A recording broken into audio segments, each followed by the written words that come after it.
Émilie Dequesne, née le 29 août 1981 à Belœil, en Wallonie, en Belgique, est une actrice talentueuse du cinéma européen, célèbre pour son rôle dans Rosetta des frères Dardenne et d'autres œuvres profondes. Sa vie semblait être un conte de fées avec des récompenses prestigieuses comme la Palme d'Or à Cannes et les Césars, mais sa plus grande tristesse était liée à la lutte contre un cancer rare, le corticosurrénalome, cancer des glandes surrénales, qui a conduit à sa mort désagréable le 16 mars 2025, à l'âge de 43 ans, à l'hôpital Gustave-Roussy, Villejuif, France.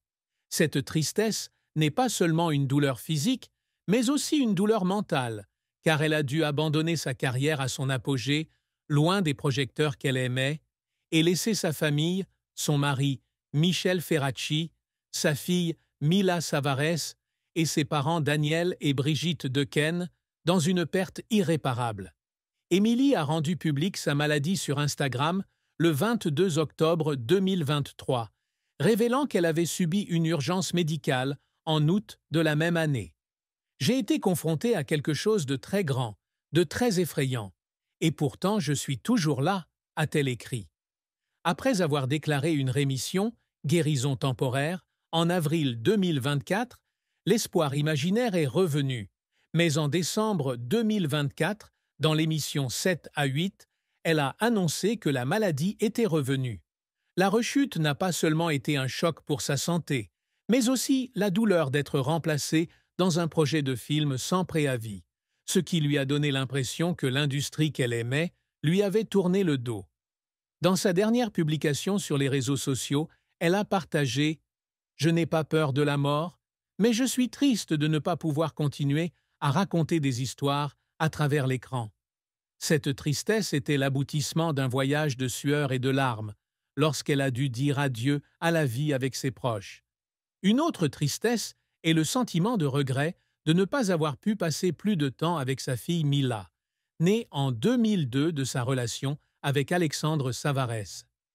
Mère célibataire pendant de nombreuses années avant d'épouser Michel Ferracci en 2014, Émilie a souvent dû concilier un emploi du temps de tournage exigeant avec ses responsabilités de mère. Dans une interview avec Gala en 2021, elle a déclaré « J'essaie toujours de ne pas laisser Mila se sentir privée de choses matérielles, mais il y a des jours où je rentre tard à la maison, je la trouve endormie, et tout ce que je peux faire, c'est écrire parce que j'ai l'impression de ne pas en avoir fait assez. » Cette tristesse, combinée à la perte éventuelle du cancer, a laissé une profonde blessure dans le cœur d'Émilie. La douleur d'une femme qui avait toujours voulu vivre pleinement dans l'art de la famille mixte, mais dont la chance a été volée par le destin. La carrière d'Émilie Dequesne est une longue histoire de talent inné, de manifestations et de larmes derrière les feux de la rampe. Née dans une famille bourgeoise de Belœil, fille de Daniel Dequesne, entrepreneur en menuiserie, et de Brigitte Dequesne, celle qui a fait naître en elle son amour du théâtre, Émilie grandit avec la passion du jeu d'acteur. À l'âge de 8 ans, elle commence des études de théâtre et de poésie à l'Académie de musique Beaudour, et à 12 ans, elle intègre la troupe de théâtre amateur La Relève à Ladeuse. Sa grande percée survient en 1999, à 17 ans, lorsqu'elle est choisie parmi plus de 2000 candidats pour jouer le rôle principal dans Rosetta des frères Dardenne. Ce rôle lui a non seulement valu le prix de la meilleure actrice au Festival de Cannes, mais a également permis au film de remporter la Palme d'Or, un début brillant dans l'histoire du cinéma. Grand succès. Le rôle de Rosetta, une jeune fille dotée de la force de lutter contre la faim et l'injustice, a fait d'Émilie une étoile brillante du cinéma belge et européen. En 2001, elle joue dans Le Pacte des loups, un énorme succès au box-office de Christophe Gans avec un casting de stars incluant Vincent Cassel et Monica Bellucci, qui a rapporté plus de 70 millions de dollars dans le monde. Le rôle de Marianne de Morangias lui a permis de prouver sa capacité à passer du cinéma d'art aux projets commerciaux. Sa carrière continue de décoller avec À perdre la raison, 2012, où elle incarne une mère désespérée qui tue ses enfants. un rôle qui lui vaut le prix d'interprétation féminine au Certain Regard à Cannes, 2012, et le prix Magritte. En 2021, elle remporte le César de la meilleure actrice dans un second rôle pour Les choses qu'on dit, Les choses qu'on fait, consolidant ainsi sa place dans le cinéma d'art et d'essai comme dans le cinéma grand public. Des films tels que The Girl on the Train, 2009, Not My Type, 2014, et Close, 2022, la montrent tous travaillant dans différents genres, du drame social à l'horreur et à la romance. Échecs et défis. Cependant, le parcours d'Émilie n'a, cours d'Émilie, pas toujours été partagé. Oui, mais 2001, une comédie réalisée par Yves Lavandier, dans laquelle elle tenait le rôle principal, n'a pas réussi à séduire le public et a été rapidement oubliée. Elle a un jour confié à Allociné que cet échec l'avait fait douter de ses capacités comiques et qu'elle avait pleuré parce qu'elle avait le sentiment de ne pas être assez gracieuse. Au milieu des années 2000, elle participe à de nombreux petits projets comme Avant qu'il ne soit trop tard, 2005, ou Les États-Unis d'Albert, 2005, mais ne connaît pas un grand succès, ce qui lui vaut d'être éclipsée par ses collègues à la même époque.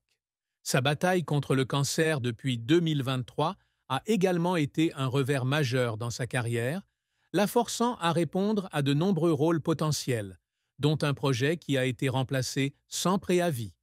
Un coup dur qui lui a donné le sentiment d'être trahie par de nombreux emplois professionnels qu'elle aimait. Derrière chaque rôle se cachent des efforts larmoyants. Lors du tournage de Rosetta, Émilie a travaillé sans relâche sous la pression des frères Dardenne, reprenant souvent une scène des dizaines de fois pour obtenir un maximum de réalisme. Elle a confié au monde qu'il y avait des jours où elle pleurait sur le plateau à cause de l'épuisement, mais que cela l'aidait à grandir.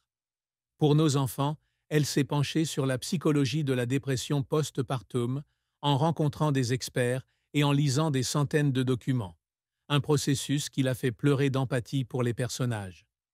Lorsqu'elle a remporté le César 2021, mais n'a pas pu se rendre à la cérémonie pour des raisons de santé, elle a pleuré dans sa chambre d'hôtel car elle se sentait à la fois fière et impuissante. Ces larmes n'étaient pas seulement un signe de fatigue, mais aussi un témoignage de sa passion ardente pour l'art. Émilie Dequesne n'a jamais cessé de se fixer des objectifs ambitieux. L'un des plus grands trésors qu'elle poursuit est d'être une mère et une épouse dévouées. Malgré son emploi du temps chargé, elle essaie toujours de consacrer du temps à Mila, en l'emmenant à l'école et en participant aux activités familiales. Après avoir épousé Michel Ferracci en 2014, elle était déterminée à construire un foyer stable, ce qui lui manquait durant ses premières années en tant que mère célibataire. « Je veux que Mila me voie non seulement comme une actrice, mais comme une mère sur laquelle elle peut compter », a-t-elle déclaré à Gala. Côté carrière, Émilie a toujours voulu laisser son empreinte sur la photographie européenne. Elle y est parvenue avec 2 prix à Cannes, 1999 et 2012, 4 Magritte et un César, des records de platine que peu d'acteurs atteignent à 43 ans. Elle se lance des défis à travers des rôles complexes, de la jeune fille pauvre dans Rosetta à la mère malade mentale dans Our Children ou la femme forte dans Close. Rejoindre le jury d'un certain regard à Cannes, 2023, est un autre élément qui confirme l'importance de ses collègues pour elle. Elle rêve également de faire connaître la photographie belge au monde, et son travail dans des projets internationaux tels que Le Pacte des loups ou Les Disparus, 2014, y a en partie contribué. De plus, Émilie est passionnée par l'utilisation de l'art pour sensibiliser la société. Elle participe à des campagnes contre la violence et soutient les patients atteints de cancer après avoir reçu un diagnostic de la maladie, dans l'espoir d'inspirer ceux qui se battent. Pour elle, la réussite ne se résume pas seulement à une récompense, mais à la capacité de laisser un héritage de gentillesse et d'excellence. Amour et baiser d'Émilie Dequesne est un acte émotionnel. À l'âge de 18 ans, alors qu'elle est à son apogée après Rosetta, elle rencontre Alexandre Savarez, un DJ d'origine napolitaine, alors qu'elle est en vacances à Grimaud, en France. Ils tombent rapidement amoureux et en 2002, leur fille Mila Savares naît. Cependant, la relation s'est rompue alors que Mila n'avait que 3 ans, en 2005. Emily a partagé avec Pure People que la rupture était une grande tristesse, non seulement à cause de la perte d'amour, mais aussi parce qu'elle s'inquiétait d'élever Mila seule au milieu de son emploi du temps chargé. J'ai beaucoup pleuré parce que j'avais l'impression de ne pas être assez forte pour les deux, a-t-elle déclaré. Après de nombreuses années en tant que mère célibataire, Émilie a trouvé un nouvel amour avec Michel Ferracci, un acteur français, en 2008. Ils se sont mariés le 11 octobre 2014 à Paris, lors d'une cérémonie de mariage simple mais chaleureuse. Michel est devenu un pilier solide pour Émilie, notamment durant ses jours de lutte contre le cancer. Mais même dans ce mariage heureux, elle porte encore en elle la tristesse du passé, la peur que sa santé affecte sa famille. Dans 7 à 8 2024, elle a déclaré « J'étais triste que Michel et Mila me voient faible. J'ai toujours voulu qu'ils me voient forte. » Sa plus grande tristesse amour, grande tristesse